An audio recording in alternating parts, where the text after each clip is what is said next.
And we're live here at the station of decapitation without your head. I'm Nasty Neil, and I'm joined by Johannes Grenzfurthner, director of Yeah! Solvent. Good to see you! Good to see you as well. I've been The practicing the new. magic, the magic. You're a couple of thousand miles away. Yes, It yes, but is we're it is here. daytime in your corner of the world. It Mm. is nighttime in Austria. There we are. Yeah, yeah. I need to get to Austria someday. Oh yeah, absolutely. We have We'll to we work have to on show something you soon again. some great stuff. For example, what like in horror history, what's quite interesting is that Mark of the Devil was shot in Oh, Austria, for wow. example. And there, a friend of mine, Mr. Nechvatal, he is kind of like a super known do-it-yourself horror filmmaker and effect specialist based here in Vienna. And he did a really great documentary about the making of Mark of the Devil. And I think it even made it onto a new Blu-ray release or something like that. They just started selling last year or something like that. Anyhow, but so there are interesting connections between Austria and horror films. Not Cool. only my shit. Yeah, yeah. Before we get into your shit, along those lines though, so did you like? I may have asked this, but did you grow up like a horror movie fan, or just a fan of movie fan in general? Well, it's interesting that I think I would have never called myself a horror film fan, probably up until like 10 or 15 years ago. So I was always more into science fiction and stuff like that. But I've always watched horror films. But I think like in my internal, so I don't know, like uh I would have probably picked a sci-fi film or a thriller first before I would have picked a horror film or something like that. But it changed over time. So I got more and more drawn into horror films, enjoying horror films, and also horror filmmaking in the end.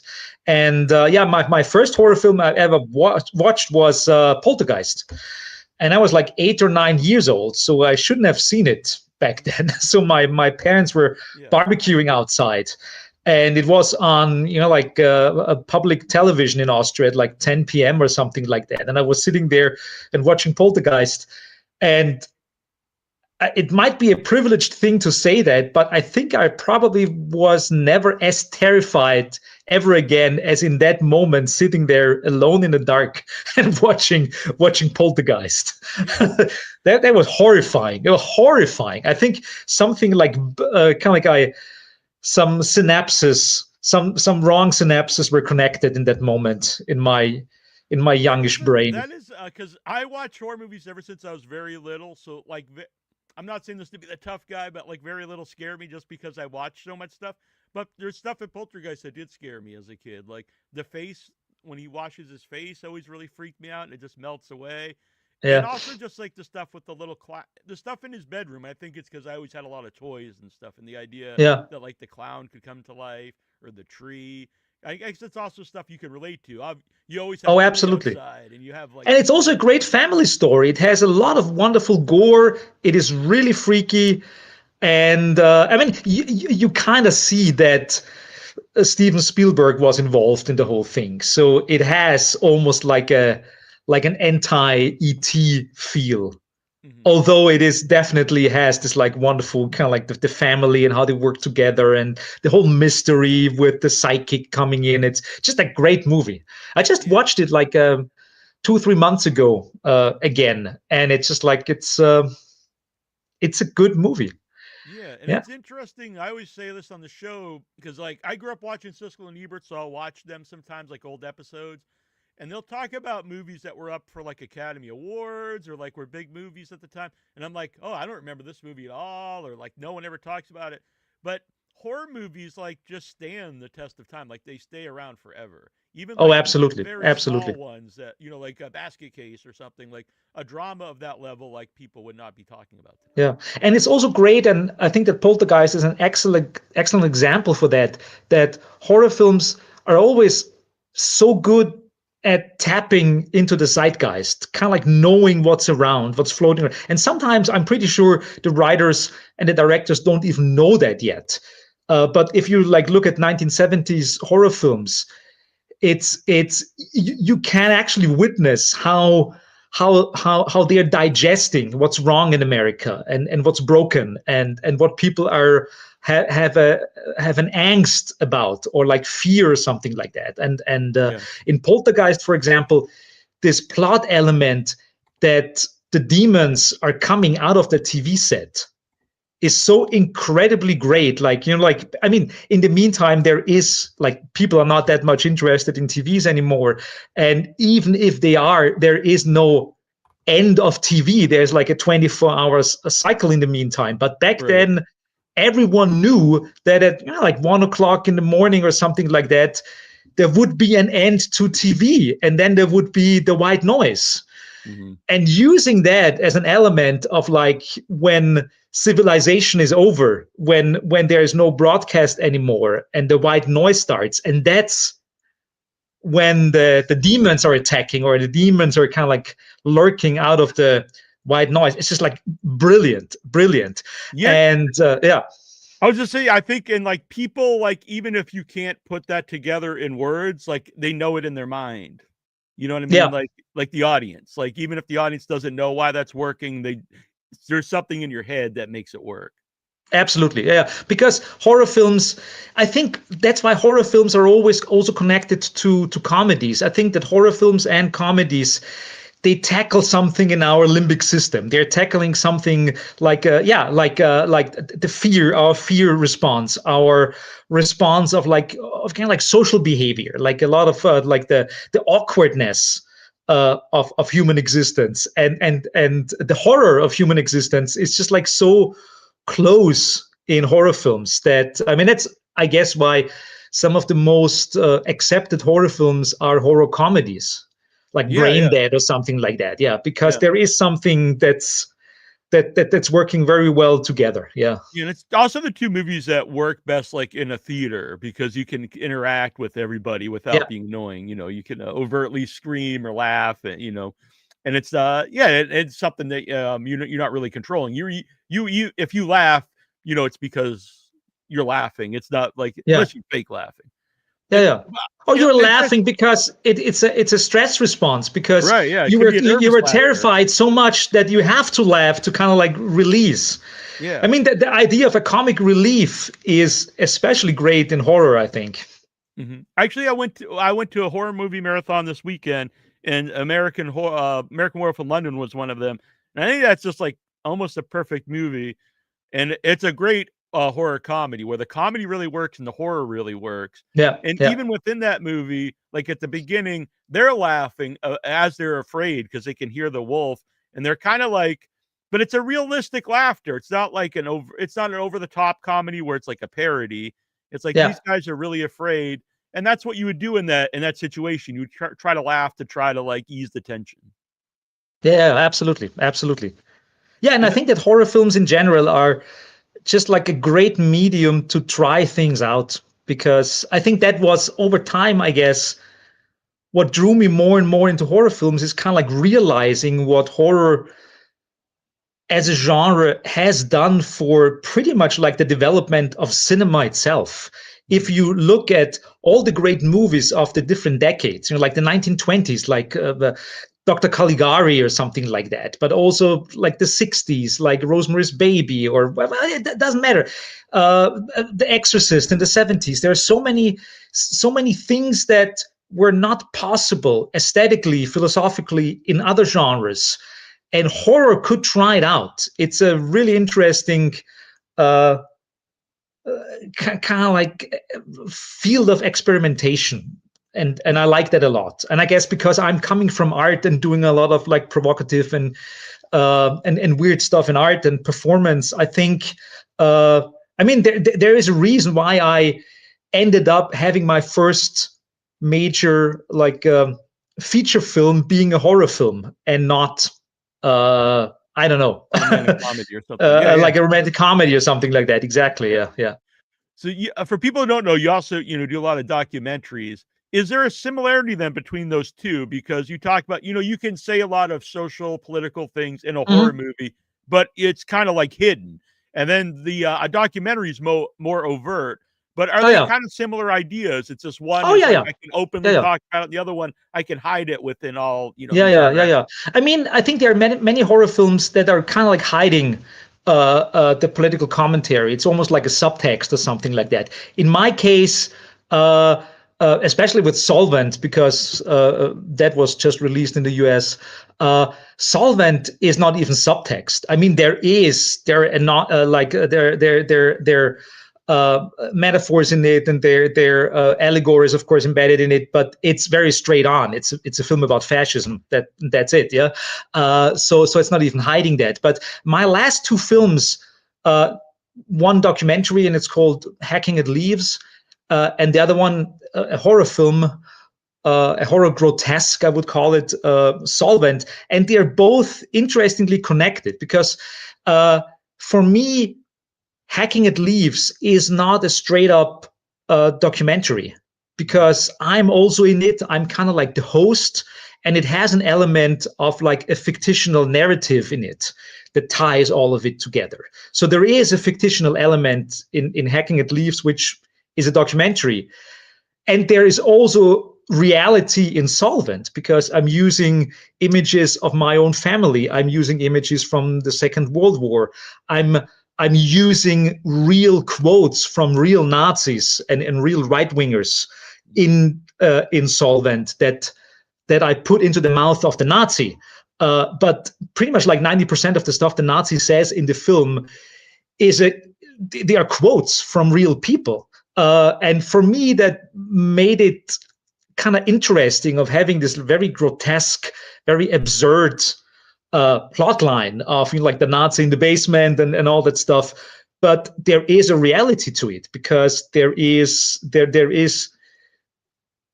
reality and the fact of fascism, and we're looking it straight in the face at the moment in Europe, but also even more so in the US. So yeah.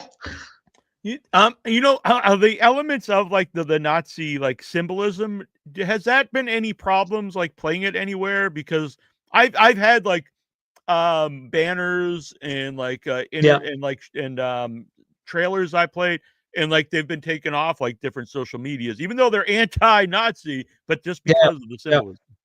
Not so far. No, I mean, of course, you never know what film festivals didn't pick your film because Hmm.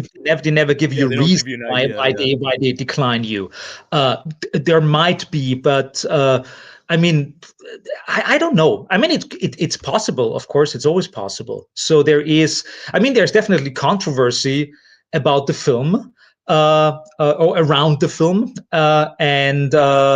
But it is more because I mean there are so many things that people can find awkward or weird or have strong opinions in the film, uh, but they're also very diverse. For example, of course, if a straight up right winger watches the film, of course he or she will dislike it because Yeah. it's very. I mean, Why aren't these guys the you heroes would in have this to movie? twist your mind a lot to like not see the basic Yeah. anti-fascist message in it. So Uh-huh. that of course you have like a couple of right wingers who probably not like it. At the same time, there are one or two quotes in the film, and they were kind of like important for me. That's why I put them in because what I hate at the moment is that Nazis and right wingers are kind of like abusing the situation we have now. For example, in the Israel-Palestine conflict that's going on, and they use it in their favor. So they take real grievances and real problems, and they twist it and bend it. For example, I have this like one quote in my film where the Nazi main character is pretty much saying, it's a very strong and very harsh line where the Nazi main character pretty much says, if we only would have like 6 more months in the Second World War, we wouldn't have any problems. The Palestinians wouldn't have any problems anymore because there would be no state of Israel because all the Jews would be dead or something like that. And people have been attacking that line because they think I'm saying that being pro-Palestine means being a Nazi or something like that. And of course, I don't mean it in that way. I mean it that Nazis are using stuff like that to gain followers. And I heard that line being spoken on the street in Austria at an anti-vaxxer demonstration, where a couple of hippies were walking around and some neo-Nazi recruiters were walking around and talking to people. And I listened to them because I was already like writing down stuff for the film. And they were really saying those things to the hippies, to getting the hippies on their side, and some of them were even agreeing, which is like outrageous. And of course, I mean, of course, some people will kind of like give it a bad rating because they don't understand the context or the background of that line or something like that, or not that aware about my political standing. But honestly, I think even within the context of the film, even without knowing anything about me, it should be quite obvious where I'm standing politically. And of course, I mean, if you add up all these things, and then of course there are a couple of penises in the film, and it's quite funny for me as a it is actually. I was watching a bunch of like short reviews, and I noticed several people brought up the penises in like a negative oh my God! way. Yeah, oh my God! They were very like, I didn't want to see this, but I'm like, well, it is a horror movie. There's probably a lot of stuff you don't want to see in the movie. You know what I mean? That's not necessarily you don't want to see, but it's like, it's gonna shock you, or like it's gonna gross you out or something. And I thought it was very odd that they picked like the penises. And it's interestingly, it's mostly Americans who say that. So it's funny because I mean, I'm obsessed with Letterboxd because I read every single review, and of course sometimes it's like, oh shit, like that guy really didn't like it. But I mean, I knew that. I mean, I'm not making a film like Solvent getting universal love, like I'm not doing that. I'm doing that to a certain degree, of course, to provoke or to get some reactions, of course. Yeah, sure. That's my deeply kind of like activist mindset. I have, I guess, I doing something like that. But it's funny to read those Letterboxd reviews. And there was one review that came out like a day or two after the film was screened in Lausanne in Switzerland. So it was in French, and I don't speak French, so I copy pasted it into ChatGPT to see what the review means, because it was a good review. And the reviewer pretty much said like, "Oh, what a great film." And all the stupid Americans are complaining about the dicks. That's so Puritan. That's so classically American Puritanism or something like that. And I thought like, okay, I didn't even have to. Like someone already wrote it. I just thought about it. And yeah. Anyhow, of course, I mean there is definitely another reviewer which was super interesting because I would never have thought about that. He said that. He believes that there is also a divide between people who are part of Generation Z watching the film and of Generation X. And I'm a classic Generation X person, so I have kind of like in your face. I'm not your typical edgelord or something like that, but I think I'm way more. Who grew up a certain time, like if you're around like the kind of the beginning days of the internet, you do have a little bit of, I have that in me, a little bit of a troll every once in a while. Yeah, exactly. Yeah. Not over the top necessarily, but you get it. Yeah. Yeah. So and he speculates in that review, and I found it really interesting, if there is kind of like a cultural divide, that the film is kind of like embracing everything Gen X likes and is pretty much like doing everything that Gen Z hates. Because the characters are very ambiguous. There is not a real character in the film that is really likable. Even the main character. I mean, and I hope people are not listening to that without having seen the film, because I'm going to spoil the shit out of it now. But I mean, the main character is a war criminal himself. So he is not a good guy. So his redemption arc is pretty much like trying to purge himself also of his bad deeds that he had done in his previous life as a mercenary and in the U.S. Army and stuff like that. So there's all the main characters, including Christina, who is kind of like bullying the poor Dunzinger who then dies and stuff like that. So there's like not a single character there is fully fully like a full on like moral like high ground or something like that. None of them. Yeah. So it's kind of like, it's interesting. Like what do people like find there, or who do they associate with, or can they even do that? I mean, it was similar with Masking Threshold when a lot of people gave me a bad review, although the review was good, but they only gave me like a half a star or star. And then I realized, oh, it's because they hate the main character so much and they can't give it a good review, or at least give it more than 1 star, because that would mean that they're supporting the amorality of the main character. But I mean, that's art. I mean, you create an evil character just because you want that evil character to work. Yeah. And it's anyhow interesting, but No, I it's find it yeah. interesting too, because I've had conversations with people on the show about like that's like a kind of an old idea that like you have to have like a likable character. And then I've had people like, that's just like, why do you have to have a likable character? Like, you can enjoy something. Life doesn't have all likable characters. You meet people that are maybe not No, be likable, no. but they might also, as long as they're interesting.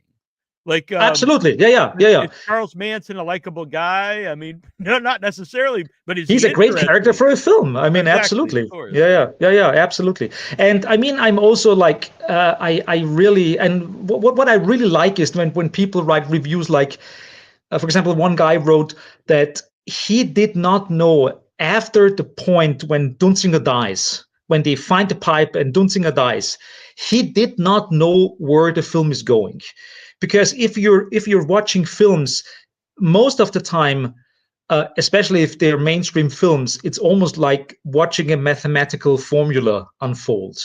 You kind of know when the second act is starting, when the third act is starting. So there's like, and it's just like blaring it out, Yeah, and everything's and spelled and of out course my for you. film has the same structure, but it is not that clear where any of that is going. And if you can surprise people in that way, then of course that's I really take that as a compliment. Yeah. Mm-hmm. And I think that's, I've always preferred a movie that doesn't just spell everything out for you, leaves you up to like, what does this mean? What am I supposed to get out of this? And I think that's more like 70s and older movies were like that. Yeah, Like yeah. they didn't tell you exactly like, this is what this means and this is what Yeah. I mean, I try to, because I'm kind of like, I like art house films, and I also like very ambiguous films, but I also like a straight up film where you know what's going on and what's the plot line and what's the engine and all that stuff. I mean, I tried together with Ben Roberts, who was my co-writer. So we tried to make a film that in itself, kind of like in universe, uh, makes sense. So there should be an explanation for most of the stuff that's going on.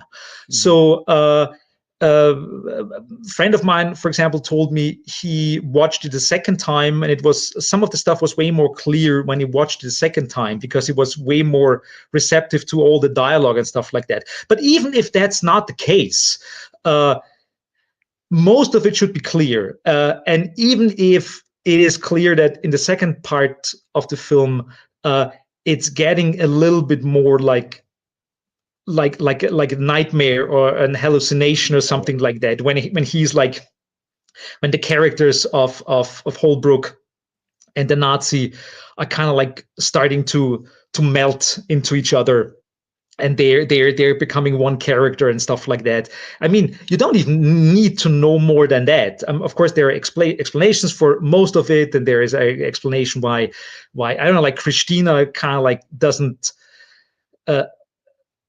can do it, and becomes completely insane when she touches the pipe and becomes gets into contact with the Nazi in the first part of the film, and because what we know later on of Holbrook, you can't understand, okay, that guy is a war criminal and he has seen way more stuff and he's a way more tough character than the Polish like history researcher. So he can take more from the Nazi, or he's more immune to the evilness of the Nazi because he is to a certain degree evil himself.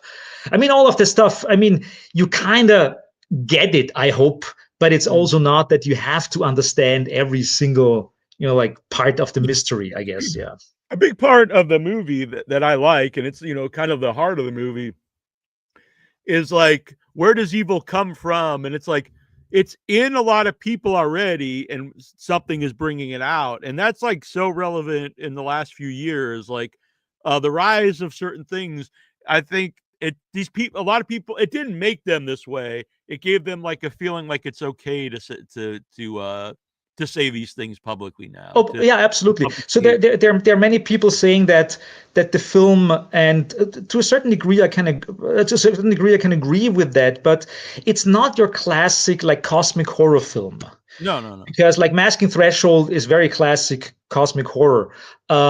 But there is, of course, this like strange mechanism through like the Nazi became liquefied and all that stuff, of course. But as an evil, we don't need something extra spatial. We don't need other dimension or something like that.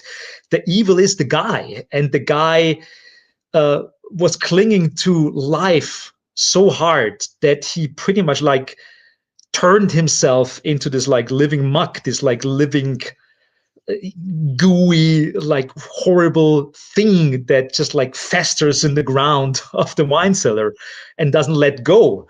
And for me, that is way more terrifying than, I don't know, The Color Out of Space or something like that, because it is evil that is coming from a person. It's something that there's this quote, there are no curses, just people and their decisions. And that's pretty much what the Nazi did. He decided for himself to be part of that. He decided that he enjoys being part of the Shoah. He enjoys being an evil character to a certain degree, and fetishizes it. I guess that's why all this like imagery with like the dicks and the goo and this like psychosexual craziness coming out. But there is a connection between fascism and Nazism, and enjoying that, and like degrading people, and looking down at people, and having this like completely like violent thoughts about like how to change society, but not through communication and making things better, but just like through hate. And I think that's the most terrifying thing. Like there is this, I think it's from the movie Outland, and I think Outland came out just a year after Alien, and Alien represents the classic, like Lovecraftian, the almost super bad thing from space or something like that. And in Outland, it's honestly one of the best Sean Connery movies ever. It's about this like mining colony on a Jupiter moon, and the headline, or like the title of Alien was always in space, no one can hear you scream. And in Outland is, I can't quote it directly, but it's almost something like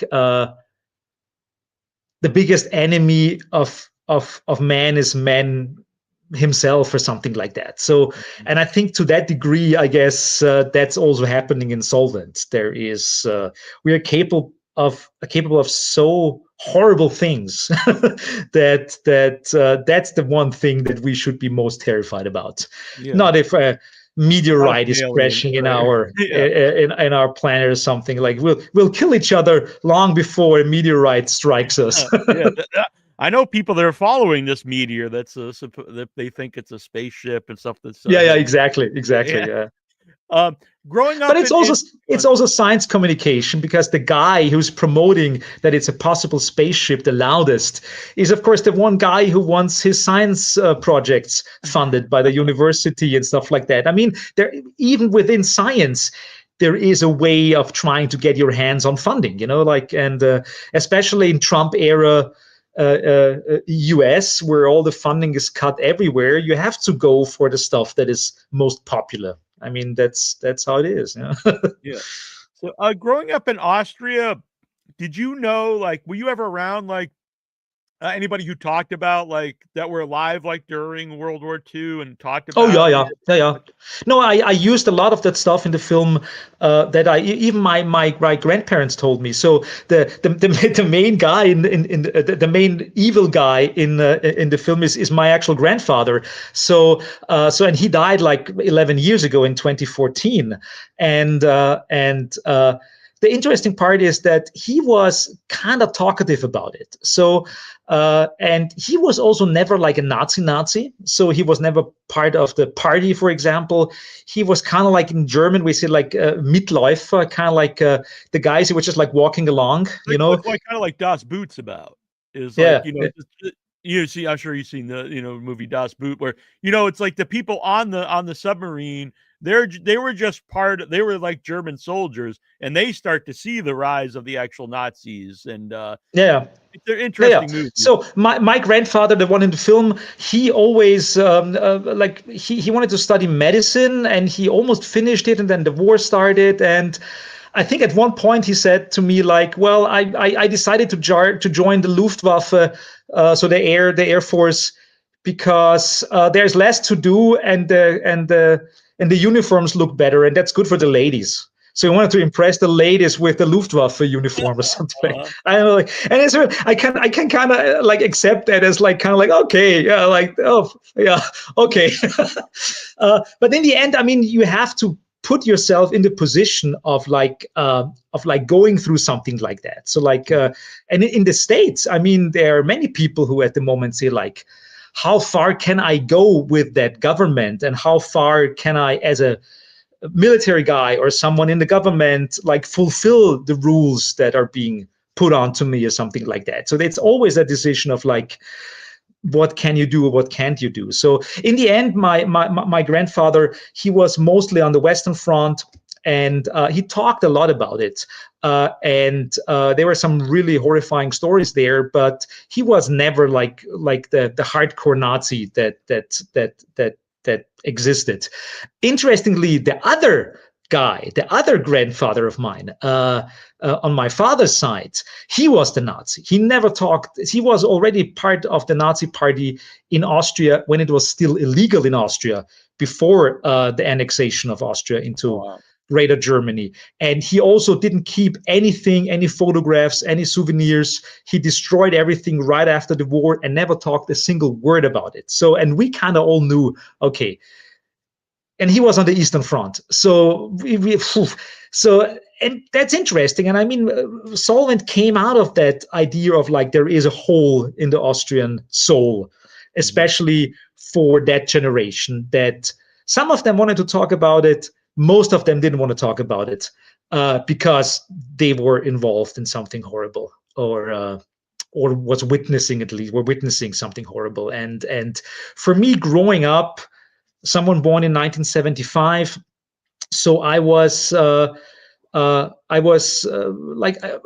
good friend of my grandparents, especially the grandparents that I used in the film.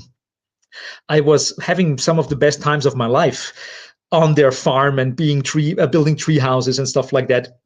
I kind of incorporated some of that stuff into the film, and I liked it a lot. But for me, it was an interesting moment when I decided to make the film. That came out of this like strange moment that after 10 years after my grandfather died, and there was drama in my family, and my mother didn't talk to her sister, but the sister was inheriting the building, so she didn't want to go there, and she kind of told me that I shouldn't go there to not stir up the drama and all that stuff. So for the first time after my grandfather died, 10 years later, I could go into that farm. And it was a really well kept farm when my grandfather died. And then 10 years of doing nothing with it. And my aunts are also being kind of like a messy person. So I came back into that building. I opened the door, like in the film, opening the door and seeing the black mold, and seeing like all this like nastiness and the smell. And you couldn't be in that house without a gas mask. It was horrible. And that kind of like shifted something in my brain, because I had this like lovely memories of Austria, of the Austrian countryside there, of spending like some of the best days of my childhood there, and having like really like nostalgic memories of that place. And then walking into that place again after so many years, and all the mold and this like decrepitness and everything so horrible. And that kind of like shifted something in my brain, and I thought like, wow, uh, I need to do something with this. Mm. I need to use this like juxtaposition of like So before and after to do something with it. you hadn't like started the writing the movie at that point. No, that was pretty much like the moment that I decided Yeah, like I want to write that movie. And mhm. I got Ben Roberts on board because I knew I needed an American, because all the stuff in Austria, how the Nazi behaves, what the Nazi says, and all that stuff, that's super easy for me because that's my culture, like I grew up with that shit. But I knew that we needed the main characters to be an American. First of all, because I wanted to shoot the film in English and have it more uh, acceptable for an international audience. So I decided to do it in English. And at the same time, it was also plot-wise good to have a character who is an American expat, who is also uh, kind of like foreign to what's going on there. I mean, he, as we learn, lived in Europe his whole adult life, pretty much. But he's still an American. He has an American perspective, and he was also in the American military. So Ben Roberts was super, super good about kind of like creating the history of Holbrook and where he comes from and what he did do and what not, and the stories with the tattoos that he got in the army and all that stuff. So like he could draw a lot of his personal stories and stories of people that he knew to shape the American character. So it was a really interesting like sparring between the European side of the writing process and the American side of the writing process, and combining that. Yeah, and you've never done something like that before, like work with a co-writer, or have you done No, that? no, I did like Masking Threshold. I had a co-writer with Masking Threshold, but that was primarily because Masking Threshold is so Lovecraftian that I thought it might be good to have someone on board. And Samantha Lienhardt, who helped me, is just like so full of knowledge of H.P. Lovecraft and Mhm. all the good and the bad sides of that. I mean, we don't even have to Yeah, start about I like all actually the think you'd racism love. and all that Yeah, stuff. I Yeah, did think like it's a kind of an interesting thing because it is a guy that obviously was not a good human being, but yeah, at the same time, one of the most influential writers of all time. yeah. And I think, especially for horror writers, he was such an incredibly dark nerd. I mean, Lovecraft was kind of like the uber nerd, because I mean he never met people. He always he had mostly only like communication through letters. He had like many like writing pals. At the same time, he was a product of his time. So I think that he was probably not even more racist than the average American at that time. But of course, because he was writing and putting that into paper, and especially uh, with his like Kind of dark weird. It's like it's someone today they could go things. back and look at their Twitter and see all the stuff that they've written. You could go, Yeah. it No, wasn't no. around then, Of but yeah, course. I mean, there's no debate about that. That Lovecraft like was a horrible person, yeah. yeah. But it's kind of hard to separate that from his cultural background and his Mhm. personal background. I mean, he's like, I think, was it his mother who died of paralysis and like weird as shit? I mean, interestingly, later on in his life, he married a Jewish person. I Although he didn't know that. was known as being very anti-Semitic Yeah. in the beginning of his life, and writing horrible stuff. But I mean, that's a whole different debate Mhm. about Lovecraft. But I mean, it is interesting that he was such a nihilist, that and he was so dark, and he was so kind of like there was like a strange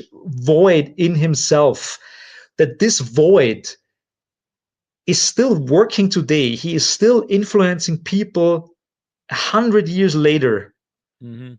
and he probably would have never guessed that anyone is even remotely interested in his shit. Yeah. In some ways, it's probably more influential today than like Yeah, yeah, at the absolutely, time. absolutely, absolutely. But that's a different story. I mean, there are many, Yeah. many researchers dealing with Lovecraft and that aspect. But oh my God, it's just like never-ending story. So, do you think Where your were we? I don't even know where we were. I don't know, but I was just saying, do you think your grandfather would mind that you used him in the movie I and asked him. I asked him. I mean, oh, he didn't know about that specific thing that right, I would right. do to him. Like he didn't know that I would turn him into a Nazi piss demon. But I asked him because I mean I made him a Soviet officer in one of Okay. our theater projects before. Uh-huh. So he was always supportive of my stuff. So he probably didn't understand what I was doing, but I did a lot of weird shit in my life, and my grandfather always supported it. Sometimes when I didn't have like a cent on my bank account, my grandfather said like, here is like 200 euros for you. I know you need it. I know that you're not a banker. I know that you're not working for whatever in a hospital or something like that. But I know that you're doing interesting stuff that has to get out of you.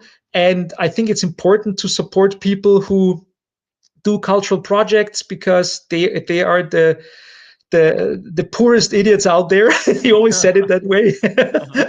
Uh-huh. Because they are driven by doing something creative, but at the same time they know they're kind of like starving because they don't have a real job and stuff like that. So he was always supporting me, and I really asked him. So I think that was in 2008, so a couple of years before he died. Can I use your stuff? Like the photo albums, the stuff in your house, uh, yourself photographs in future projects, like in movies or something like that. And he said, yes, you can. And if I have a big role in a movie, I want to be the villain. So make me the villain. That's the Oh, only thing I want. And yeah. I definitely turned him into a villain. He That's like, seems very happy. Yeah. and it's fun because in 2 days on Halloween, we have a screening in Stockerau. Stockerau is the hometown. It's my hometown. I grew up there. It's a small town. It's like 13, 14,000 people. And Unterzögersdorf, where we shot the film, is only like 3, 4 miles outside of Stockerau. And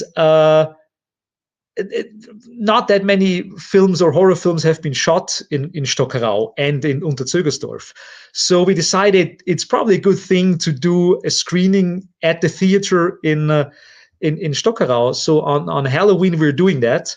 And we, of course, invited all the people who were helpful, like who helped us, like the fire department of Unterzögersdorf, for example. We helped us with like generators and stuff like that every now and then when we were uh, uh, when we're having problems with electricity or something like that. Or of course the neighbors, because the property is where we shot is the property of my dead grandparents. So they of course knew my grandparents and they know me because I was a kid back then, like running around, and they are still like, oh yeah, crazy Johannes, he was always a crazy guy and drawing cartoons and stuff like that, and now he's making movies. It's interesting. So, and I really want them to be able to see it and also ask me questions. So we invited all of them to the cinema for Friday, Oh, that's to awesome. see it, and I'm really looking forward to the conversations because I wonder what they will say. Will they say like, "Oh my God, what you did to your grandfather is horrible"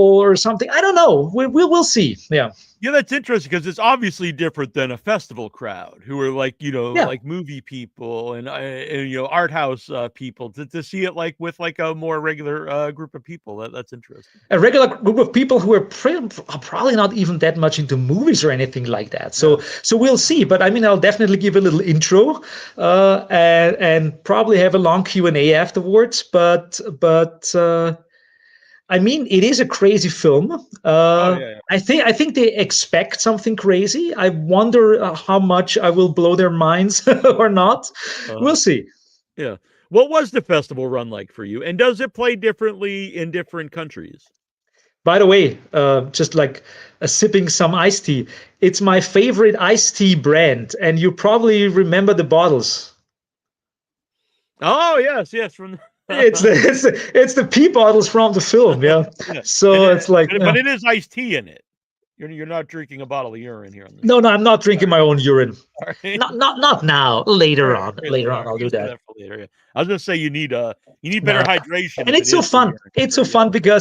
because some people that I have conversations with or Q&As with, speaking about the festival run, there were strange questions or people asking, like one guy, he straight up asked me in the Q&A, what is this pretentious bullshit and blah blah blah blah blah blah blah blah blah blah, and you're so full of yourself, and and I only could laugh. And the interesting thing is, because I laughed about that, afterwards we had a beer and we had like 2.5 hours conversation, and he's one of my best friends now. I love it. So it's like, because the thing is, of course, it's a hardcore film, and it's about dark things, and it's about politics, and it's about fascism and all that stuff. But I'm also a very funny person, and I'm also like, I think that people see films that are not straight up, like genre films, that are a little bit artsy, and they assume immediately it is pretentious, or they assume immediately it is something like the guy wants to, like they have so many assumptions about the art crowd. And I agree with most of that assumptions. I'm the biggest critic of like art bullshit ever, yeah.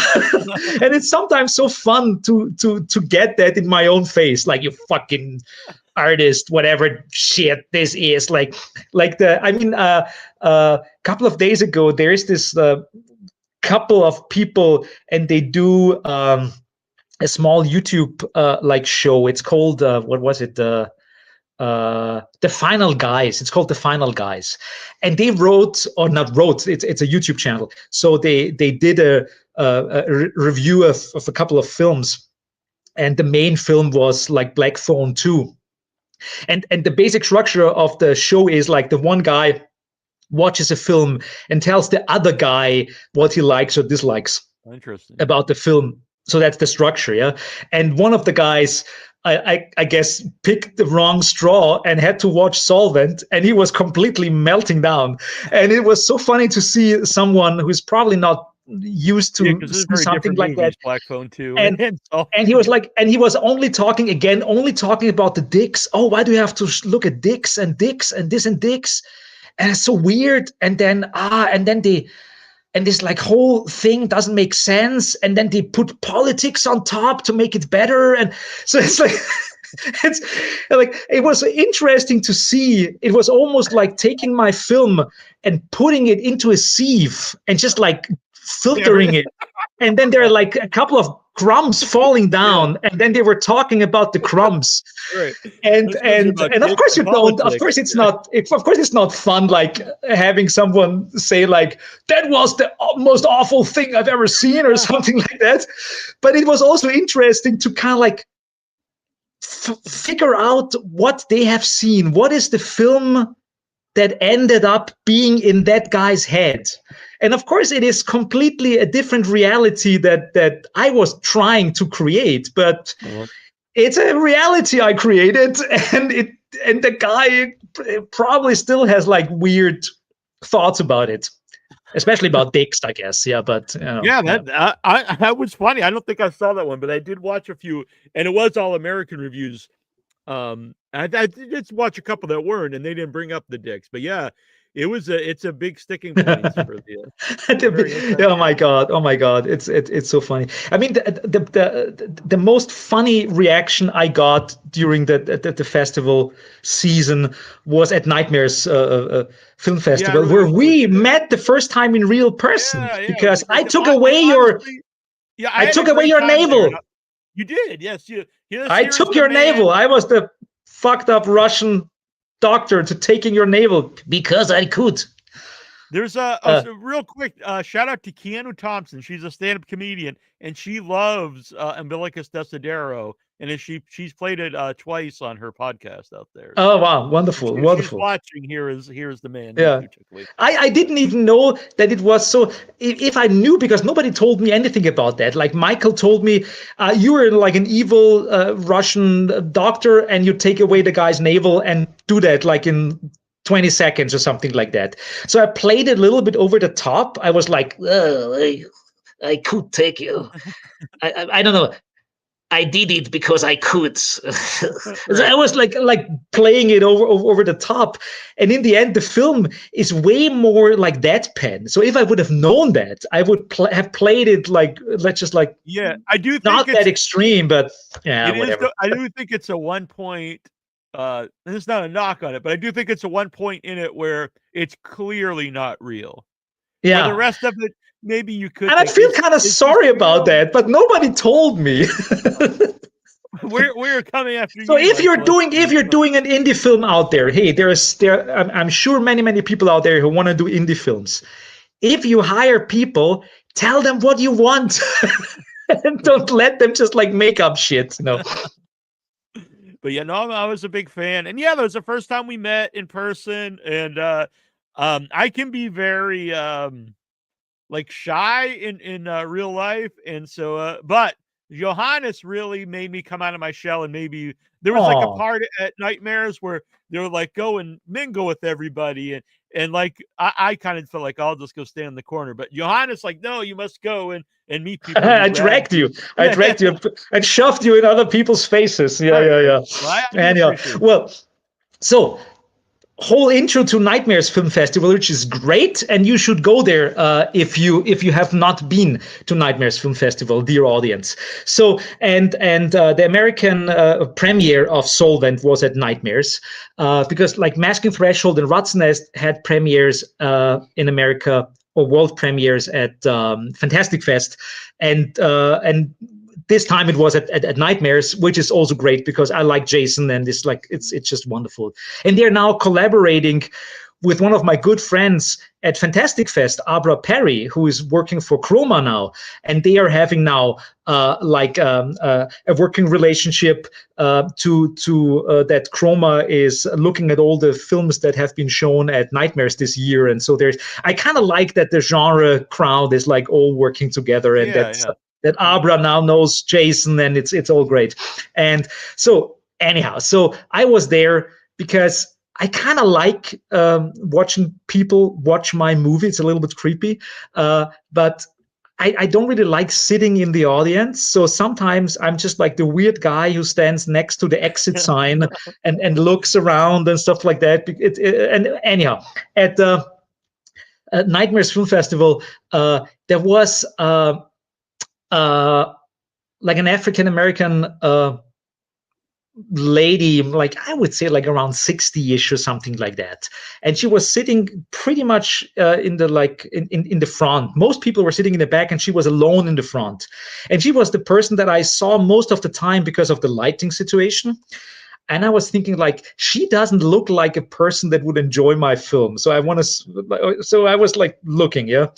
And then there is the scene again, big spoiler, where the borescope, the endoscope, is coming out of the penis, and I saw her like react to that, and she was sitting there and looking at it. Oh, good Lord! And it was so loud. It was so loud, and it was so heartfelt, and I felt so bad and so good at the same time that she was like so shocked by the fucked up little cam coming out of the fucked up little dick. That was quite something. Yeah. Bless your heart, old lady. Yeah. What would you say the benefits are of not only playing festivals but going to the festivals with your own movie? Oh, I love going to festivals. I'm kind of bad because when I go to festivals, the people running the festivals always tell me I should go watch movies, and that's the last thing I want to do at a festival because I want to mingle, I want to meet people, I want to do networking, and because I can't watch most of the people. I mean, the short films. I usually watch the short film programs because it's going to be your only chance to see them with an audience on the big screen. Exactly. Because when do you see the short films? Right. But the big films, there is always a way to watch them later on in the cinema or at home or something like that. So I like to mingle. So of course I'm trying to go to as many festivals as possible. If they pay for it, I usually do it. and if I have to pay myself, just like a calculation of where I'm going Right. and where not. So, but that's I like that a lot, and now that's why we have been talking about that so many times before. Reviews and letterbox and all that stuff, because if you're not there with the audience and you can talk to the audience, and if you can't do Q&A, at least you can go to Letterboxd and see what's coming in. And I'm actually I enjoyed it. I mean, most of the time it's useless, but every now and then, because I read all the reviews, I can actually write a remark and say like, well, I mean, it doesn't make sense to write, oh, I'm so sorry that you didn't like my movie. That's bullshit, of course. Yeah. But if people are saying something or have questions, for Masking Threshold, for example, a couple of people were kind of like upset because they thought that I killed 1 million animals for the film. And it's not true. It's all good special effects, and it's actually a compliment that people think that I salted slugs and stuff like that. No, I did not do that. I killed 1 ant for the film, and who hasn't killed an ant before can throw the first stone, you know. And then I usually go there and say like, I'm sorry that you're upset, but honestly, we went into great length to not having to kill animals, and it's all special effects, and it's movie magic. So, and sometimes I do that and write something and go into conversation with people on platforms. Mm-hmm. Yeah, I mean, I'm a big fan of festivals. I mean, that's how I got involved in movies at all. I was going to the festivals as press, and for whatever reason, Michael and Sophia liked me, and we made the short film, and then I got involved in other things since then. Yeah, I have a special guest for you. 1 second. All right.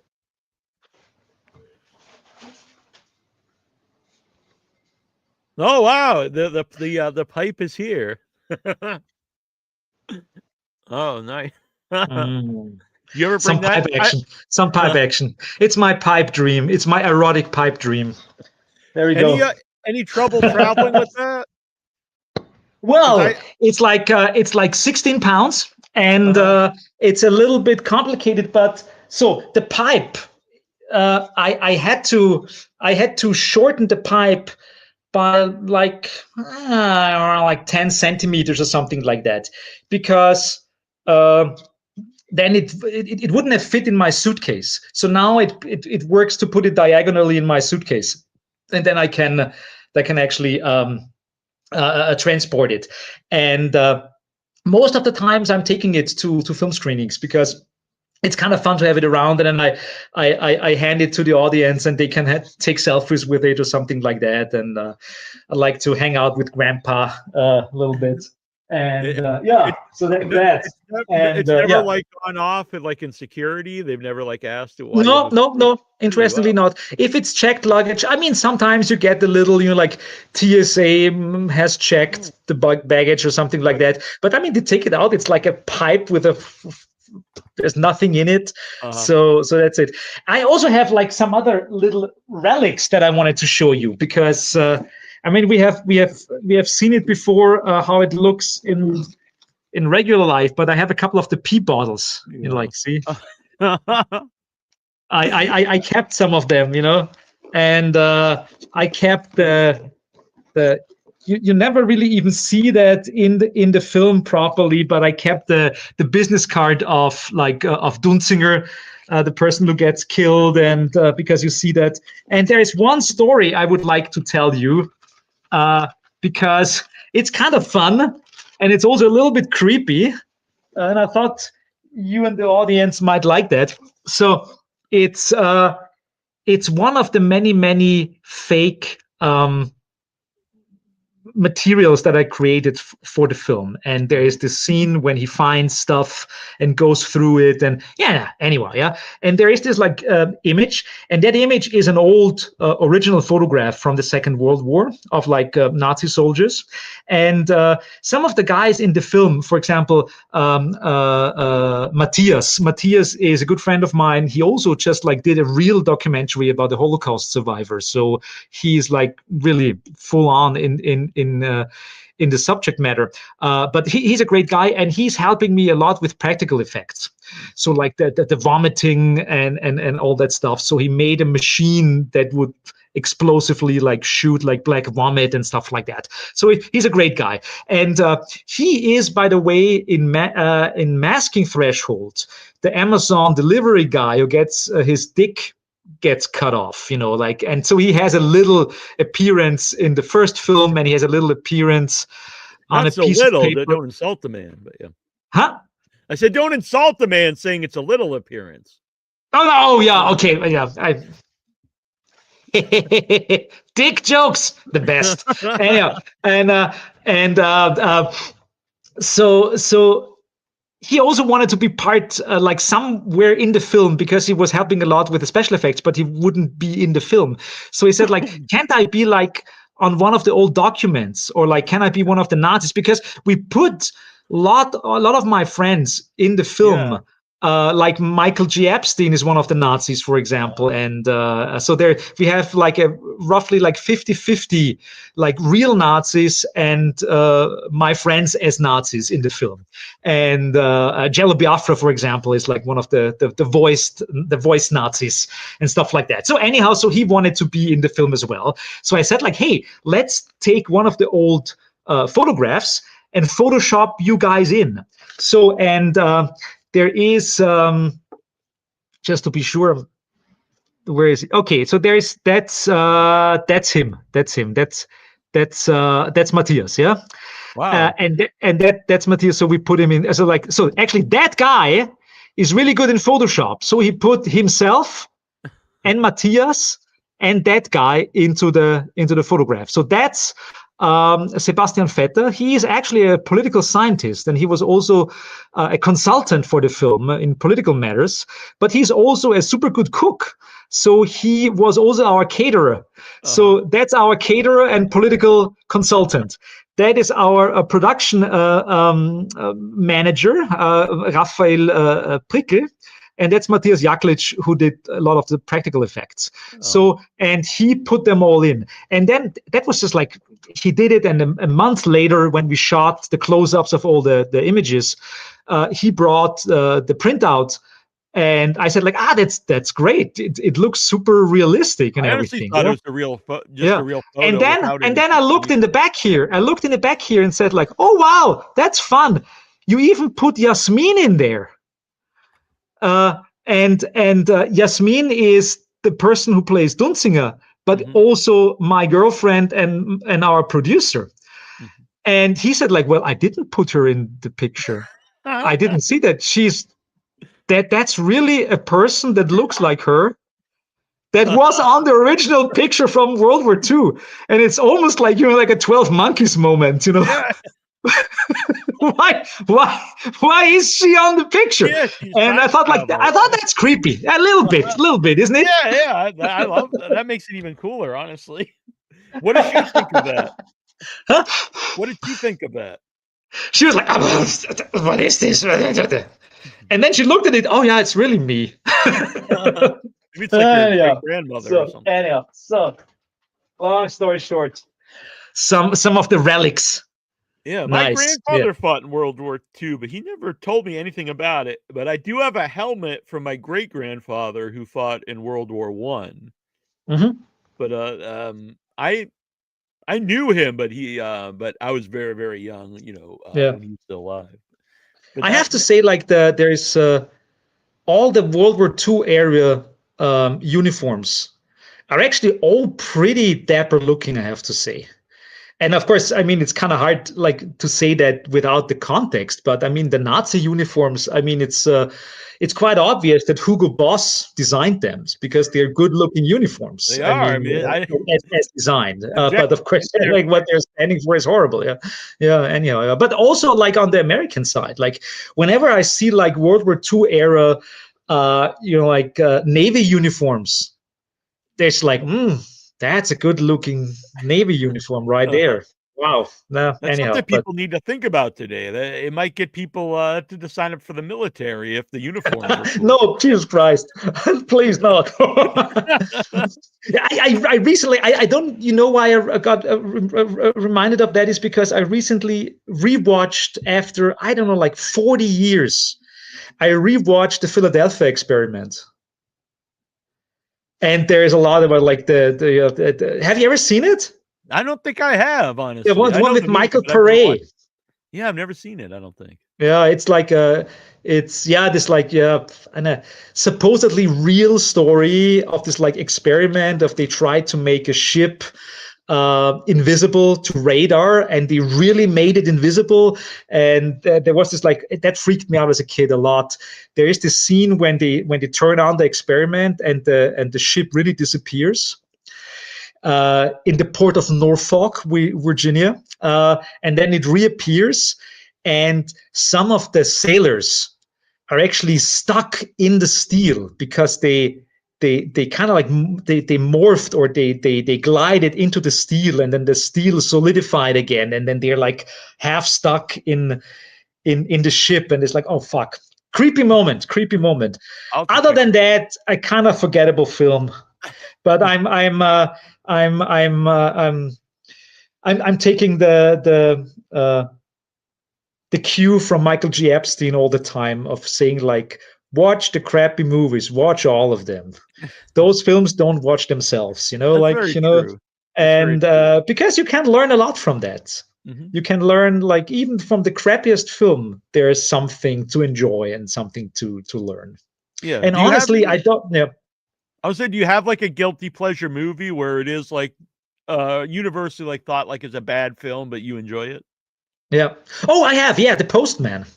Oh, okay. Yeah, The post with the Kevin postman Costner. with Kevin Costner, where Yeah. he single-handedly rebuilds the American postal system based on the lie that he's a postman, and it's an incredibly, I mean, I say it like I said before, it's an incredibly pretentious film, and it's so epic, and it doesn't even deserve to be that epic. But I watch it every 2 or 3 years, and I enjoy the living shit out of it. I really love it. It even has like a cameo appearance of Tom Petty in it. I forgot. I've seen the movie, I think, when it came out, and I've not ever revisited it. But I actually like Waterworld, which a lot of people didn't like. Yeah. I remember Oh, I enjoying haven't it. seen Waterworld in a long time. Yeah, yeah. He had like two post-apocalyptic films like Yeah. right after each other, and both were flops. Yeah, Like a both were flop. giant Yeah. bombs. Yeah. Yeah. But I dug it. So, Yeah. Oh, how about you don't do you say flop in English, or is this a Germanism? no, we Because say in German flop. you say flop. Because in German we say like the Film war ein Flop. Yeah, so it's a flop. Okay. Mhm. So Yeah, or that's true. box office bomb or something like Yeah, I that. think I don't know. bomb's Yeah. probably a word people use more, but yeah, people use flop too. Okay. Yeah. Yeah. And oh, by the Wonderful. way, did you enjoy your Yeah. time on Cape Cod when you were here last year? Oh yes, I did. I did. It was my second or third time to Cape Cod, but I mean, that's always the problem with the tourist. Like you go somewhere, you don't really know what to do. There is a nice beach. There are all the interesting like LGBTQ Oh yeah, things like going on and Provincetown. stuff like that. Provincetown, exactly. But because but you don't have any relation to anything because you're just a tourist. But if you know someone like yourself and you go there with a different perspective. You go there knowing, oh, a good friend of mine lives there, and so it's I enjoyed it a lot. Yeah, yeah, Yeah. absolutely. Where did Unfortunately, we go? we went We to went to, we went to Captain Scott's, which my friend owns, and unfortunately, since then, when actually while I was making Our Man Funk, it burned down. There mm, was a fire, electric fire. which then became caught onto a grease fire, and the place is completely gone, and it's been there for decades. That sounds like a horror story in itself. Yeah, it's a very sad tale. And, Grease fire of hell. Yeah.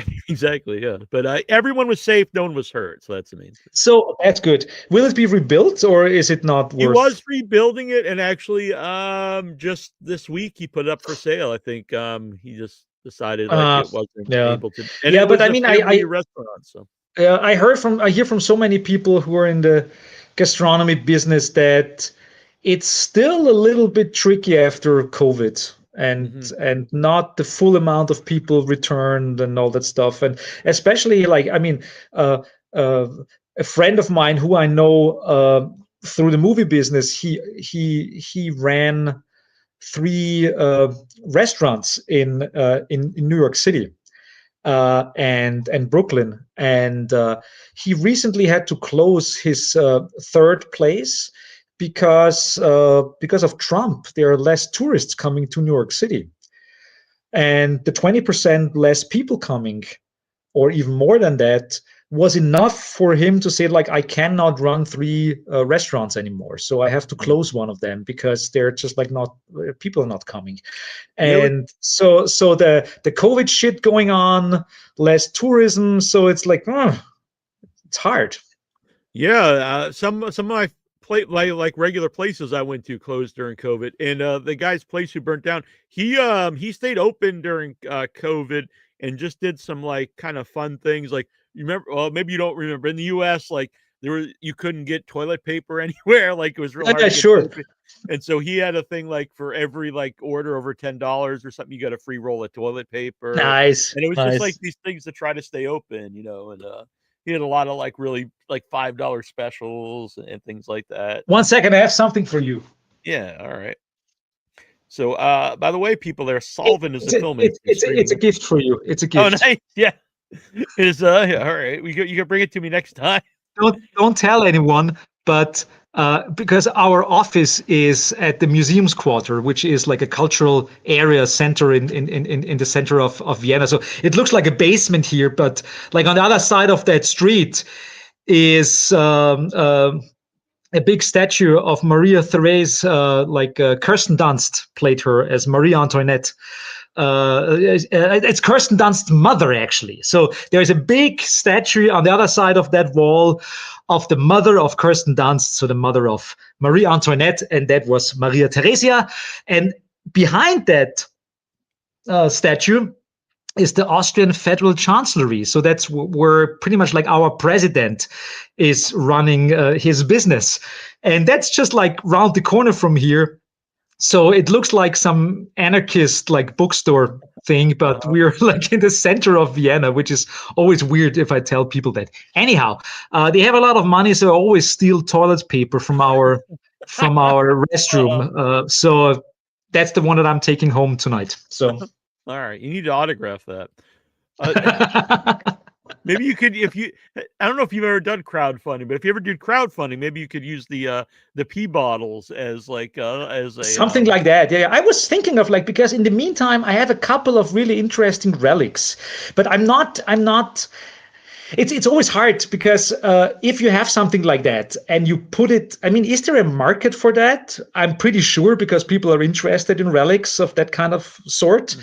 But I wonder, is there something like it would be interesting to have like almost like an Etsy for stuff like that, like a place where you can actually put movie relics on sale. And of course, the next step will be like being completely disappointed because people are not paying $1,000 for the pee bottle, but they only pay $20 or something like that. But still, gonna buy my backwoods Bob overalls or something. Stuff like that. I think that could be an interesting business model. I'm giving it away for free. Start a website where people can buy, where people can offer relics and because if it's something like from like Jaws or something, that's already got like, you could sell that anywhere. But like, yeah, for like smaller independent movies, and I think that's a good idea. Also helping them to make their next movie. Because I mean, crowdfunding works for certain things. I have the feeling that crowdfunding for films is kind of bad, because people like the product the film will be out there eventually anyways, and so what's the incentive for most people to put money into a product that will be there anyways, and they'll download it on Pirate Bay or something, whatever.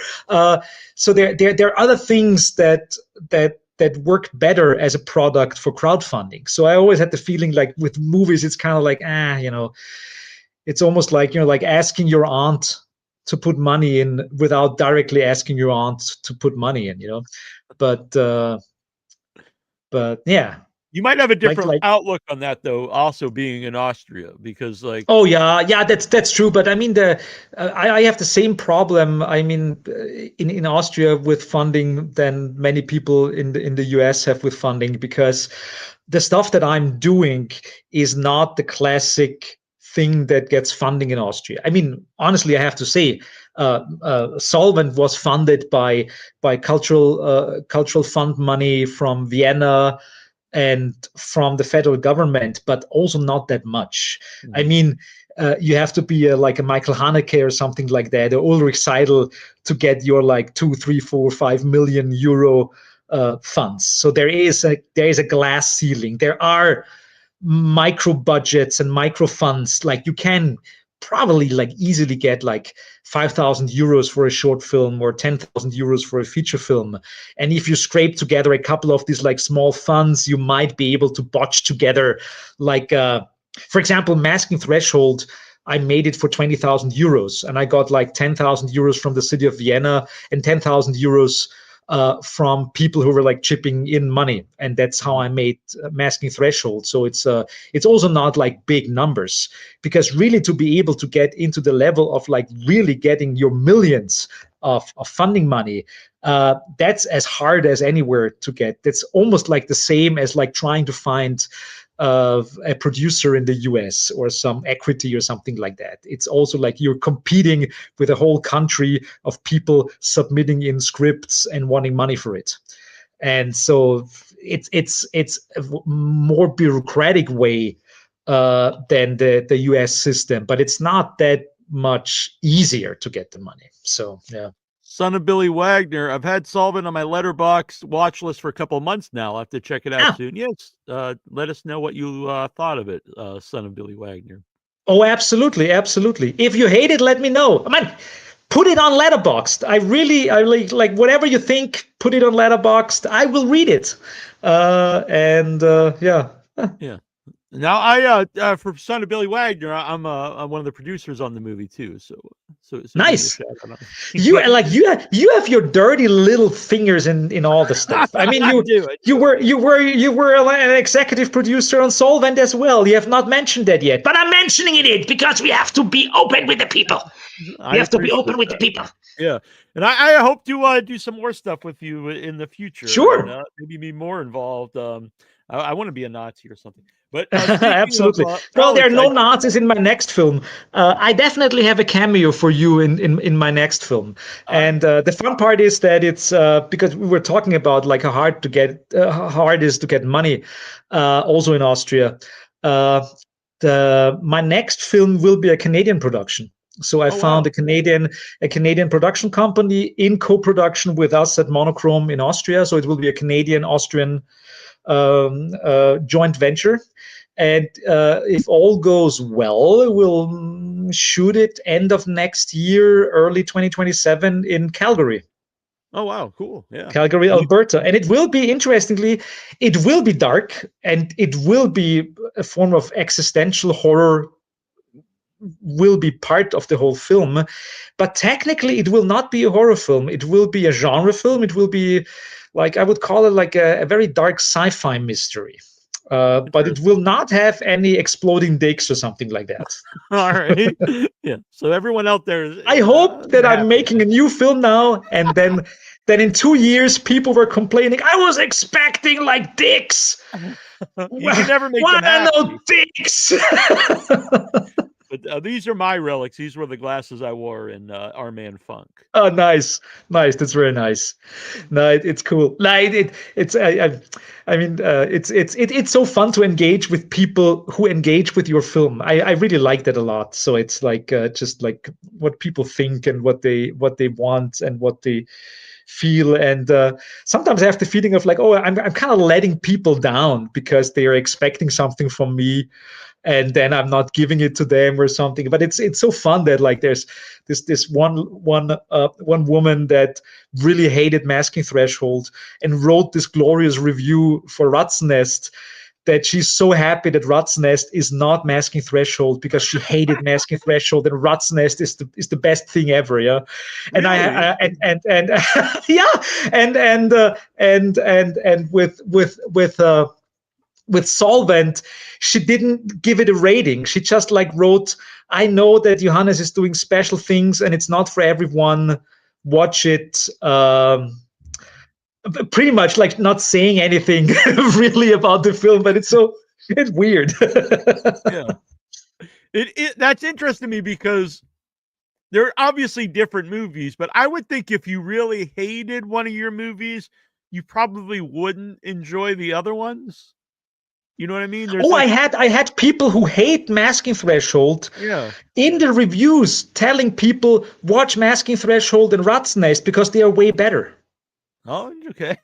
So, and which is like really strange for me because I mean there is a continuity. I mean, Masking Threshold and Rat's Nest and Solvent, they are a trilogy. They belong together. They are not connected plot wise, but they're connected in aesthetics. You never see the face of the main character. They're connected in this form of discovery and I could see liking yeah. one better than the other or something, but that's odd to me to really hate one and really love another one because, like you said, they're similarly made and Yeah, exactly. I don't know. People are people. Da, da, da, da, da. so I know you filmed the stuff at your grandfather's house, but what about like under the underground like sewage pipes? Like Oh, we built it here oh really? They were built? in Oh, our that's office. great. No, I made big kind of like this like clay sculptures. That was really super fun to do that. And then like having the borescope go through like I don't know like uh we didn't in the end because most of it was first person, of course, perspective, and we shot a couple of takes, of course, of every single thing that we shot. But most of the time, after like 5 or 6 takes, we already had what we needed, and then we went on. And because it's first person, you don't have to have like you don't need the coverage. You don't have to like Schuss gegen Schuss, as we say in German, like over shoulder from this and there. So you don't need so much material. So we were because of the first person perspective, pretty fast in production. Uh, so in the end, we ended up with a couple of terabytes of footage for the first person perspective, but it was not that much. Mhm. And but we ended up with like 150 hours of weird shit with like the endoscope, because I was just like Yeah. sitting for days and days in the office because nobody was. I didn't have to pay anyone. Nobody was bothering me. I was just like sitting around, me and my little endoscope, borescope, and just like goofing around and playing and putting it in like in intestines and doing this and that. And I ended up with so much footage, which was that was the big curse of the film, because in the end I had to go through all the stuff that I recorded and decide what is better. And Mhm. sometimes I had like, I don't know, like 50 takes of just like a borescope going from one pipe to another pipe, and like in the end, which one is the best one, like, and it's also not that important. So I kind of like I shot myself in my own foot, as we say in German. Because suddenly I had so much stuff and then I had to deal with it. Do you do your own editing? I did it. I did most of Masking Threshold, and I did the entirety of Rat's Nest. But I knew with this one that I need like an external editing brain that is helping me with the process, because I don't know why, but I said like I need someone to do that with me. And that doesn't mean that I needed someone to just like click buttons and I'm watching that person or something like that. I'm like micromanaging someone or something. I could edit the thing myself, but I had a couple of conversations also with friends, and they said, like, "Well, the thing is so close to you, and it's kind of like a very personal story. It might be interesting to have like someone else watch the footage or watch the footage with you and then assemble it."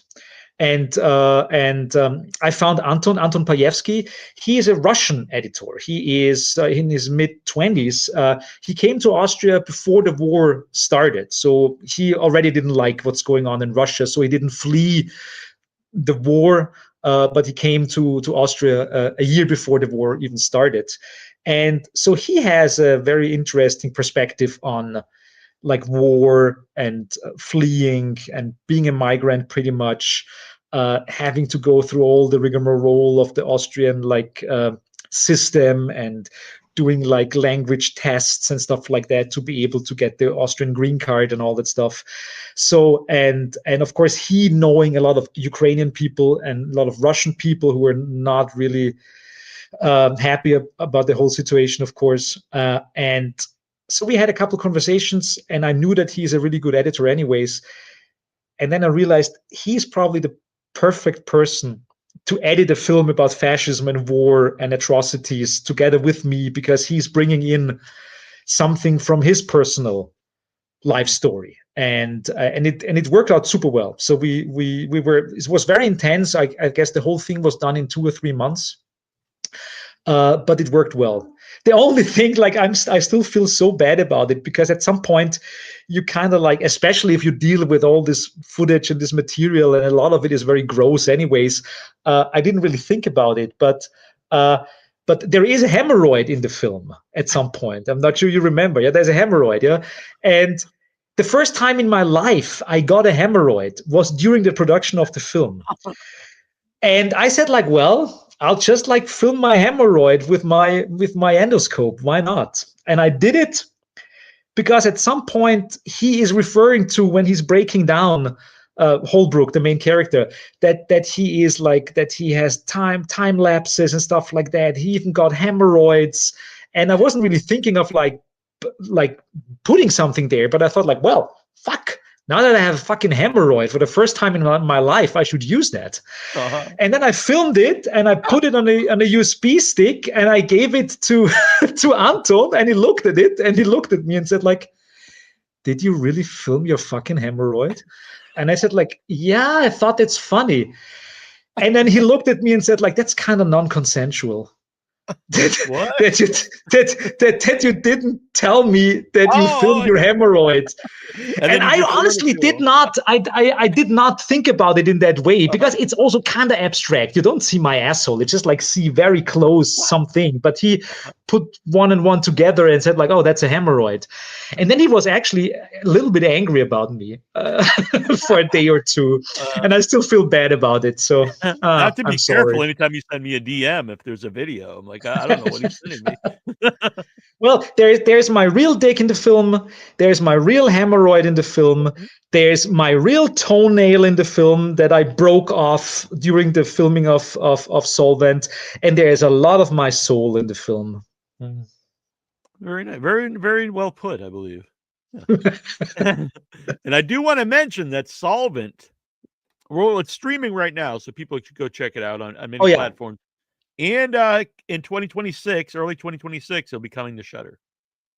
It will be on Shudder, yeah. Which is like, I mean, I can't even believe what will happen when that thing hits Shudder, because I mean, it will be. I mean, I don't have Shudder. I just kind of like follow their press releases, what they are releasing, and I'm super happy that it's coming to Shudder, and I'm super happy that they really like the movie so much that they say, because they were debating if they should pick Masking Threshold and Rat's Nest, but they decided not to because they thought it's not the right fit for their audience. Now, like Solvent is not that different from those films. So I wonder what will happen if kind of like more like a mainstream Yeah, audience on it's very Shutter interesting. will start that, and if like the half star ratings would kind of like float in like by the thousands Uh-huh. because they don't know what to do with it. I don't know. We'll see. Yeah, Shutter is interesting though because they do have a good mix of stuff. So they got like some old classic stuff, some like hidden gems stuff, like some weird cult movies, Yeah. and they do have a lot What's of what like more stuff? mainstream horror, but they do have a lot of like stuff I see at festivals. So Yeah. Okay. Cool. So for example, is there something, because I really don't know too much about it. So what's some like really freaky shit that you can see or that you have seen on Shutter? I'm gonna say that I'm gonna go pull up Shutter right now. But I just know like they've showed a lot of movies that I like from festivals. So Hmm. let me go see what's on there right now. Do you know the Adams Family? Not the old show, but the directors.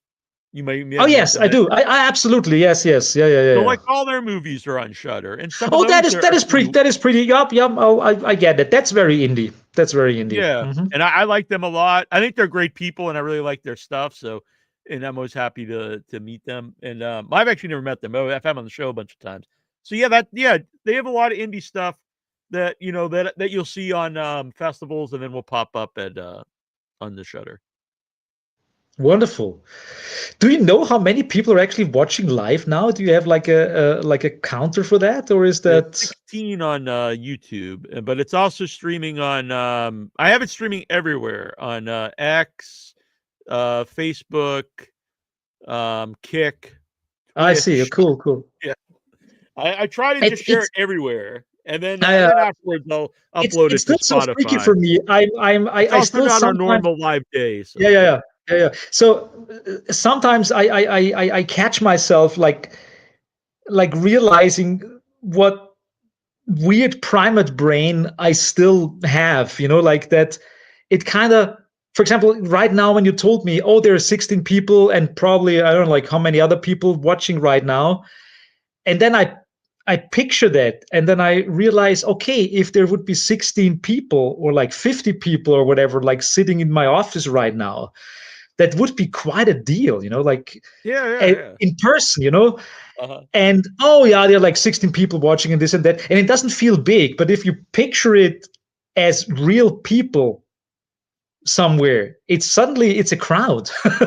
And it's like the digital world, everything like makes everything feel so abstract, but it's not. It's Mhm. yeah. It's weird because when I started podcasting in 2005, and I'd ask, my advice for anybody out there, just ask people to come on. The worst they're going to say is no. They're going to come beat you up or Yeah. something. But I would ask people, and I was lucky to get a lot of cool people on the show early on. But there were people that would be like, "Oh, I don't do internet. I only do real radio." And Yeah. that idea is like really reversed now because like the Oh yeah. idea of like doing like a local radio show, unless you were really plugging something local to that Yeah, area, yeah, you exactly. know, And most of the time you have a local radio station, but they're immediately feeding it into the web and people right. listening it on the web, Yeah. Yeah, I mean, I honestly, when kind of like the the it's probably the wrong metaphor, but I like the videodrome aspect of like physical media, like radios or television broadcasts or something like that, because yeah, yeah, there's a mystery to it, like the strange like TV station that is broadcasting from Indonesia. No, it's actually from Pittsburgh, with the videodrome signal and that kind of stuff. There is like a strange uh, there's a strange mysticism for me to that kind of stuff, like radio and airwaves and stuff like that. But in the meantime, it's just like really ham radio guys, that kind of stuff. yeah. When I first started podcast, it was 2005, and I was first I did a wrestling show, which I still do, but on that website, it was all terrestrial radio shows who were trying to also branch out to the internet, and they hated us because like we were just these guys on the internet. They would call us like these three idiots like online, like because all of them had like broadcasting degrees and went to college, to Yeah. do stuff. And then and early on, I was getting like big guests on my wrestling show, Paul Bearer and Terry Funk and Yeah. Goldberg, and like it really made them mad Yeah. because it Yeah. was like a different world. Now people realize podcast is a And thing. and I understand. In a certain way, I understand the resentment, and I also completely don't get it because I'm so happy that I'm not living in the 1990s anymore. Because I mean, Monochrome started as a fanzine, and I remember the only way to get fast pictures Mm-hmm. was getting a Polaroid camera, taking a picture, and then taking the Polaroid and using one of these like handheld scanners to scan in the Yeah, oh image, yeah, that's what I used to and do. then you could use it for layout for the or something like that, and there were always this like strange like analog digital like bridges and stuff like that. So I'm so happy that all of the stuff is now on my phone and I can use it. At the same time, it has the downside that many people, especially youngsters, don't really understand how that stuff is working. So I had a conversation with a friend's son, and he's like 13, and he did not know the difference between hardware and software. And this is so weird. Yeah. And but that also means that this generation who kind of like takes that for granted, and it's just like a black box for them, that they also don't know how it works, and that also makes them vulnerable for like exploits, like not only exploits in sense of like viruses or scam attacks or whatever it is, but just like in the way they don't have a grasp how technology works. And if you don't know how technology works, technology can easily control you. And so you have to have like a little bit, and I'm glad I'm part of that generation that kind of like got kind of like introduced to the new world, kind of like by layers, like slice Yeah, by slice by slice. Yeah. because when I was a senior in high school, I was in advanced computer programming, and it was interesting because it was like me and three other seniors, and the rest of the class were freshmen, ninth grade. So like 4 years difference, and it was just a huge difference in just those 4 years because they all grew up with computers. Like we didn't get a computer till we were like older because they weren't really around then. And just in those few years, like people that were whatever you were in the ninth grade, I don't know, 14 or whatever, like they're already doing computer programming. And for us as seniors, like 17 and 18, it was just a new thing. So it was just a weird thing, and I think about that sometimes, just like Yeah. and then they probably started doing computer programming in like sixth grade, Yeah. like a few years later. I think like for me, and I guess it's all over me and around me. I think the biggest kind of like cultural and also technical revolution that happened in the last 50 years was the punk revolution. Not only because uh, punk was easy and cheap, but it was the first kind of like media revolution. Because when you were a punk in the 1970s, and I'm too young for that, so I didn't really see that. But Yeah, we're about the same age, by the way. I was born in yeah, 76. yeah. So that the punk movement, the new age movement, new wave, not new age. Jesus Christ, not new age. New age is my parents. My parents are new age. That's it. They're right wingers, but also new age. There is always a connection. So the new wave and the punk scene started because they were kids and they wanted to do cool, creative stuff, and they first had for the first time ever had access to media technology that was pretty cheap. So, for example, my dad got a VHS recorder pretty early in 1979. So when I was like 5 or 6 years old, I had a VHS recorder at home because my dad bought it because it was a boomer guy with a lot of money, so he bought technology, or he bought a Super 8 millimeter camera or something like that, or he had a photocopier at the office or something like that. And there was a lot of this like technology around: the photocopier in the office, the camera, the camcorder at home that the parents only used for recording you at Christmas time or something like that. So there was a lot of stuff sitting around and nobody did anything with that. And the punk and the new wave guys, pretty much like 15-year-old kids at that time, found all that stuff and started using it and abusing it and doing weird, interesting shit with it. And that pretty much like is still such a dominant force what happened at that time in that generation, in that Gen X, pre-Gen X generation, that you can still feel it today. And I'm a product of that, because when I came to that point of like being creative myself, I already kind of like had the blueprint from the generation before me of like, oh yeah, you can do a fanzine or something like that. You can just like record your own album on your cassette recorder at home or something like that. And I just like did it. And there is that's super important. I think that you have to remind people of just like try things out, play around. And in the meantime, it's so hard because you're kind of like young people have the feeling of like they're competing with the entire internet.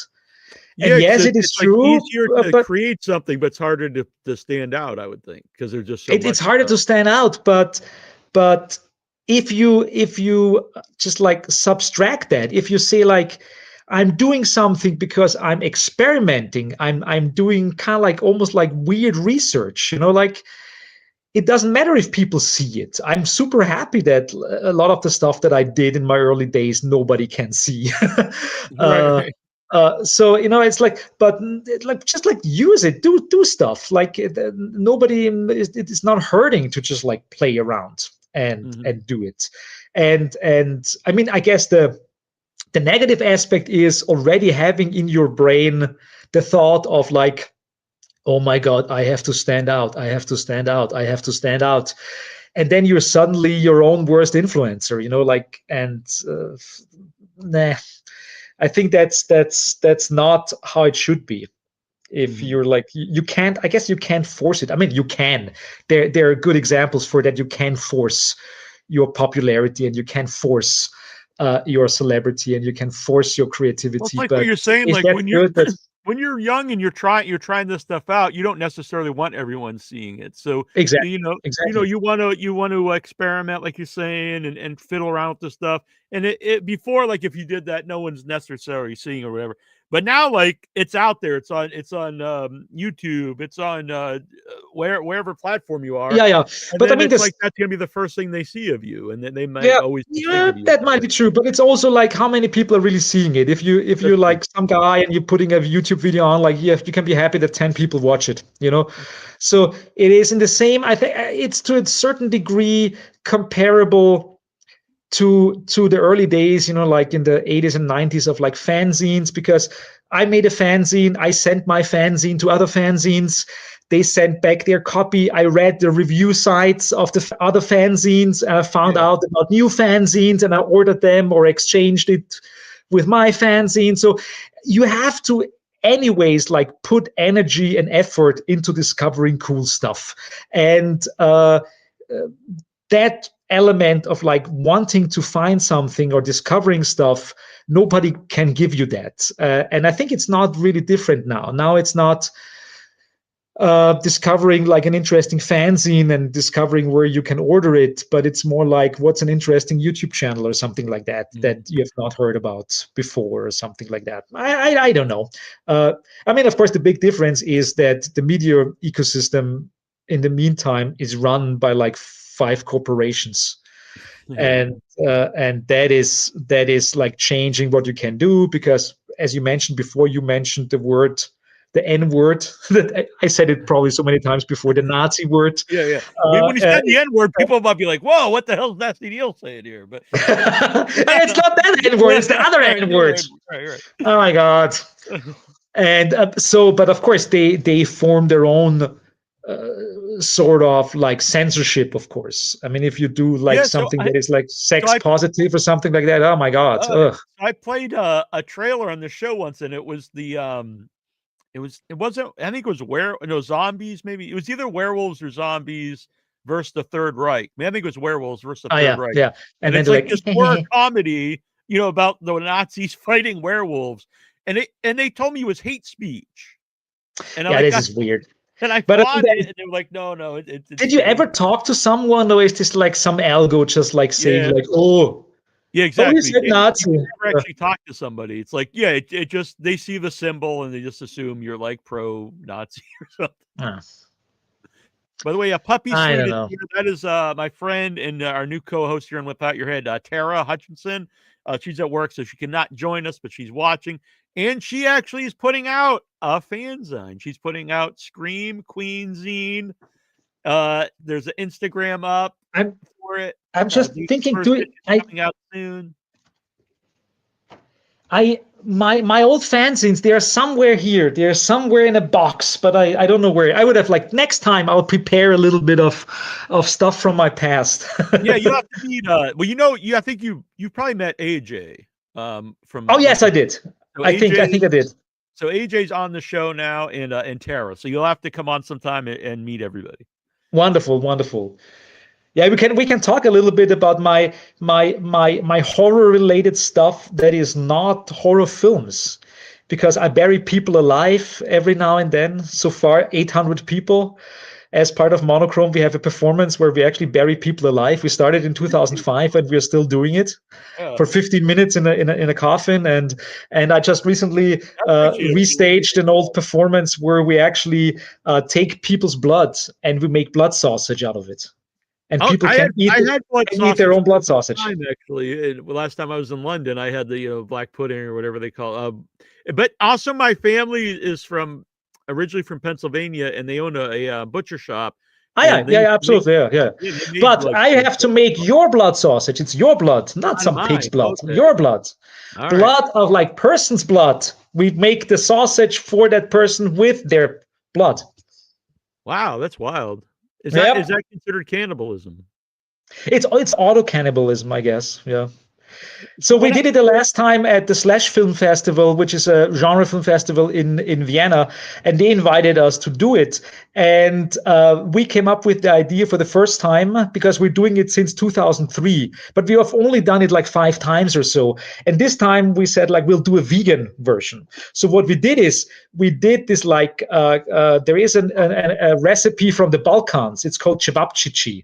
It's called the little meat. It's almost like a sausage made out of like ground beef or something like that, and then you fry it. And this time we decided we want to do blood cevapcici, so like that kind of dish, but with your own blood in it. And we decided to use like vegan ground beef. So technically, we made vegan blood sausage Because if made out of people your own don't blood. know, a vegan. You could technically eat your own blood because you're just Exactly. That was our point, because if if you bite your tongue, you're not immediately spitting it out, even if you're a vegan. You right, swallow it, right, you know. right. And if you're consenting, so it's about the whole all ethics behind it. I mean, you're consenting that your blood is taken. You're consenting to eating your own blood. So like, Yeah, why should it you not be can eat a vegan? And we friend's had blood, like, then yeah, right. yeah. If they're So we had like 28 people to eat their own vegan blood sausage and stuff like that. But anyhow, there are more stories to be told, and all maybe we right. can do that at some Yeah. point. When I had my when I lost the belly button, part of that too is I won't go into the whole story, but they split up. The surgeon explained that they cut my stomach muscle into an Asian fan because I had Magic. multiple. Yeah, and then they put cow tissue on top of that. That's And good. yeah, and they were like, You're a cow hybrid. so I asked the surgeon, I was like, so if I eat a hamburger, am I a cannibal? And he just looked at me and then just went on to the next thing. He paid no attention to my nonsense. But I had to Oh stay my there. God. They were like, we got to make sure your stomach doesn't turn blue, or basically like if it didn't accept the Uh, cow tissue, things would have been bad. But apparently Nice, it's nice. fine, and yeah, I'm a hybrid now. Yeah. What's the call? I'm so sorry. I have to leave because I just realized we have been talking for almost 2 hours. Oh, it's perfect because I'm going to be on another podcast in Yeah, 6 let's do it. So All right. what I will do, I will take my little bottle, I will pee in it, and I will think about you when I do that. No, I will not. I will just I just go home and have dinner because All it right, is dinner time. So I thought we were yeah. going to pee together and think of each other, but next time. Yeah. No, I was never such a big gamer that I was like forced into having to pee in a bottle. I never did that. Did you do that before? No, never. Not that I think of. No, I don't believe So so. if anyone out there ever peed in a bottle while gaming, Oh, please definitely not leave. gaming. Yeah, No, yeah. because I stopped gaming at like Leave me NC. a letterboxd review and mention if you peed in a bottle or not in the review, so I know exactly where that review is coming from. Yeah, when I was playing Dig Dug on the Atari 2600, I never had to pee in a bottle. Okay. No, I never got into this, 2 days of straight gaming, some first person shooter or something like that. Yeah. No, never, never, ever, never, ever. We'll see you guys. We're going to play us out with the trailer for Solvent. Nice. And thank you, Johannes. It's always a pleasure to talk with you. Oh, absolutely. We should do it more often. Yes, we should do that. My best wishes to the East Coast of the United States of America. Thank you, and hello to and all everywhere else. Exactly. All right. Good night, everybody, or good day. It's like Mwah. all right. Let's play this out here. Helmet cam on, LiDAR autofocus works, sound? Our family really wants to know what is behind the secrets around my grandfather's past, and we want to help reveal whatever it probably is.